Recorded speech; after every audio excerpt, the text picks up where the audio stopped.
Leitura do segundo livro de Samuel. Naqueles dias, todas as tribos de Israel vieram encontrar-se com Davi em Hebrom e disseram-lhe: Aqui estamos. Somos teus ossos e tua carne. Tempos atrás, quando Saul era nosso rei, eras tu que dirigias os negócios de Israel. E o Senhor te disse: Tu apacentarás o meu povo Israel e serás o seu chefe. Vieram, pois, todos os anciãos de Israel até o rei em Hebrom. O rei Davi fez com eles uma aliança em Hebrom, na presença do Senhor, e eles o ungiram rei de Israel.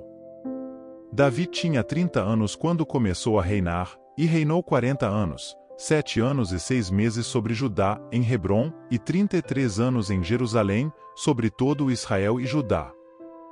Davi marchou então com seus homens para Jerusalém, contra os jebuseus que habitavam aquela terra. Estes disseram a Davi: Ou não entrarás aqui, pois serás repelido por cegos e coxos. Com isso queriam dizer que Davi não conseguiria entrar lá. Davi, porém, tomou a fortaleza de Sião, que é a cidade de Davi. Davi ia crescendo em poder, e o Senhor, Deus Todo-Poderoso, estava com ele. Palavra do Senhor. Graças a Deus.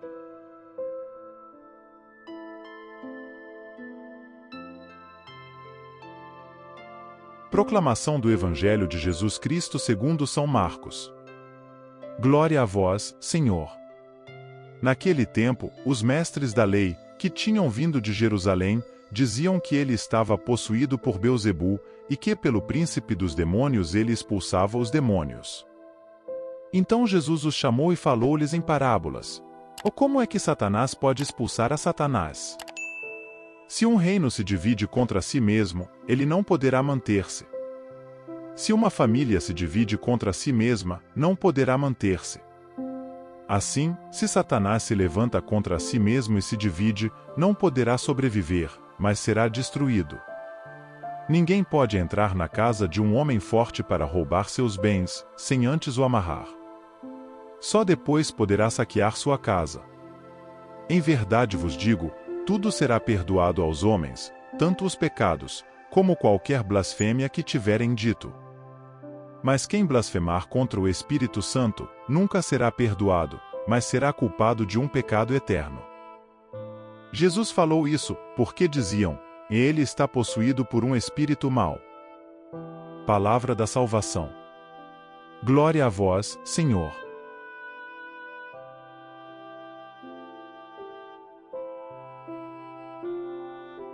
Queridos irmãos, que a paz e a graça de nosso Senhor Jesus Cristo estejam convosco. Hoje, somos convidados a refletir sobre as passagens inspiradoras que a Palavra de Deus nos oferece, retiradas do segundo livro de Samuel e do Evangelho segundo Marcos. Nestas Escrituras, encontramos lições atemporais que não apenas moldaram o passado, mas também iluminam o nosso presente e apontam para o futuro com esperança divina. Iniciemos nossa jornada espiritual com um breve olhar para as experiências diárias que todos compartilhamos.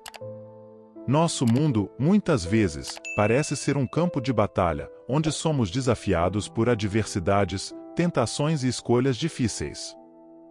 No entanto, nestes momentos, a Palavra de Deus emerge como uma luz que guia nossos passos e fortalece nossos corações. Ao contemplarmos a primeira leitura, somos transportados para um período crucial na história do povo de Deus, quando Davi é coroado rei sobre Israel. Imaginemos o povo se reunindo, unindo-se sob a liderança divinamente ordenada de Davi. Esta cena ressoa em nossos corações, pois reflete a busca constante por uma liderança justa, pela unidade e pelo estabelecimento do reino de Deus em nossas próprias vidas. Neste contexto, a história de Davi nos ensina sobre a importância da submissão à vontade de Deus. Ele foi escolhido não apenas por sua habilidade militar ou sua aparência impressionante, mas por seu coração que buscava agradar a Deus.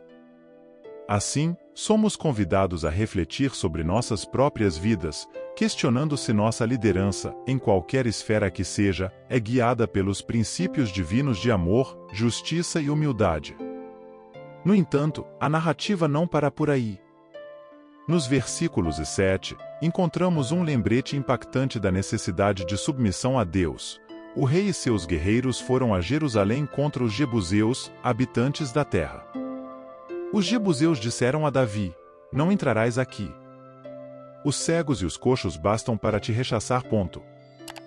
Estas palavras, aparentemente desafiadoras, contêm uma verdade profunda sobre nossa própria vulnerabilidade diante das forças do mal. Quantas vezes, em nossas vidas, encontramos obstáculos aparentemente insuperáveis? Às vezes, somos confrontados com desafios que nos parecem tão formidáveis que duvidamos de nossa capacidade de avançar. No entanto, assim como Davi confiou na promessa de Deus, podemos confiar que, quando enfrentamos nossas próprias ou fortalezas jebuseias, Deus nos capacita a superar obstáculos que, aos olhos humanos, parecem intransponíveis. Vejamos agora como essa mensagem se conecta com as palavras do Evangelho de Marcos. Neste trecho, Jesus é confrontado pelos escribas, que acusam-no de agir sob o poder de Beelzebu. A resposta de Jesus é clara e direta: todo pecado e blasfêmia serão perdoados aos homens, mas a blasfêmia contra o Espírito não será perdoada. Aqui, somos levados a refletir sobre a natureza do pecado e do perdão divino. Jesus nos lembra da importância de reconhecermos nossas falhas, arrepender-nos sinceramente e buscar o perdão de Deus. No entanto, a blasfêmia contra o Espírito Santo, como nos adverte Jesus, é uma negação persistente da graça divina, uma recusa em aceitar a misericórdia que Deus tão abundantemente nos oferece.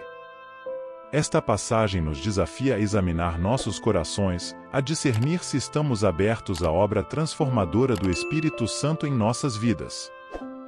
Às vezes, podemos nos encontrar presos em padrões de pensamento e comportamento que nos afastam da graça divina. No entanto, a boa notícia é que, enquanto há vida, há esperança. Deus nos convida a voltar para Ele, a reconhecer nossas fraquezas e a permitir que seu Espírito nos renove e transforme. Permitam-me, agora, ilustrar esses princípios espirituais com uma história que ecoa as verdades encontradas nas Escrituras. Imagine um navegante solitário em um vasto oceano, enfrentando tempestades que parecem intermináveis. Ele luta contra ondas furiosas, ventos violentos e uma escuridão aparentemente impenetrável. Nesses momentos de desespero, quando tudo parece perdido, o navegante avista uma luz distante.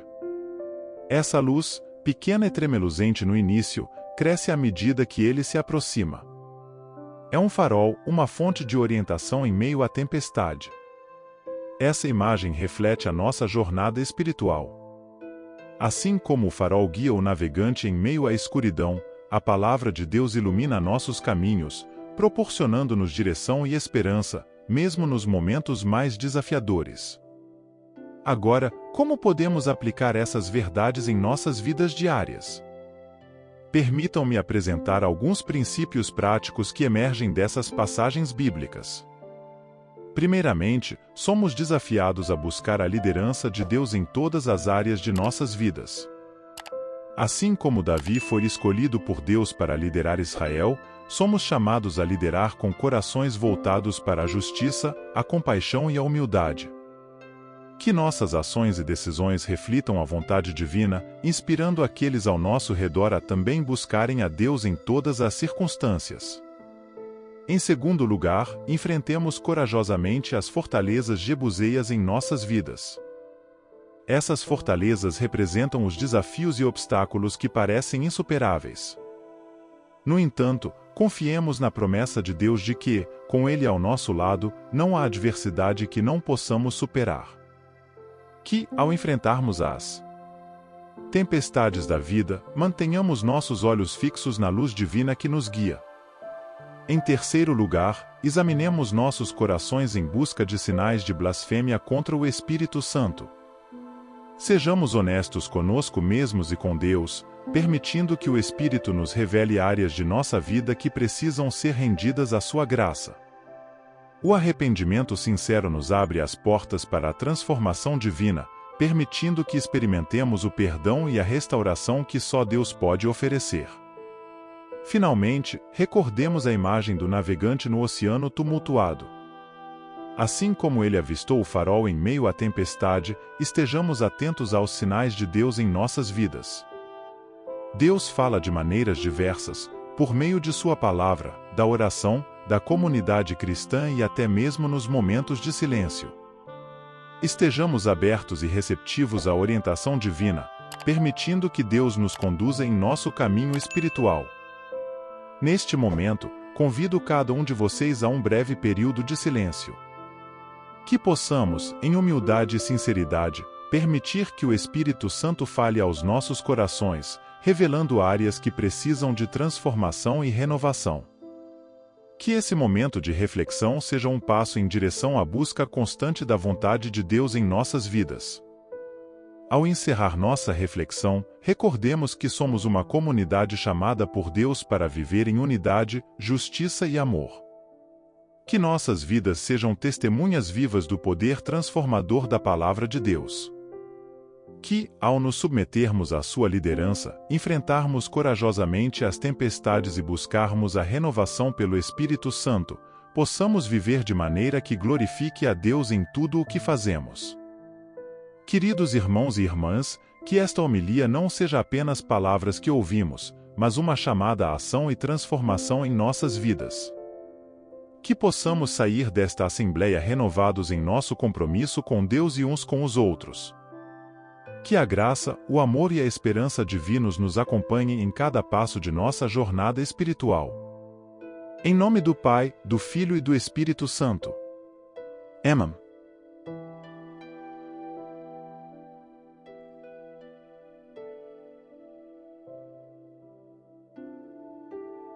São Miguel Arcanjo, defendei-nos no combate. Sede o nosso refúgio contra as maldades e ciladas do demônio. Ordene-lhe Deus, instantemente o pedimos, e vós, príncipe da milícia celeste, pela virtude divina, precipitai no inferno a Satanás e aos outros espíritos malignos que andam pelo mundo para perder as almas. Amém.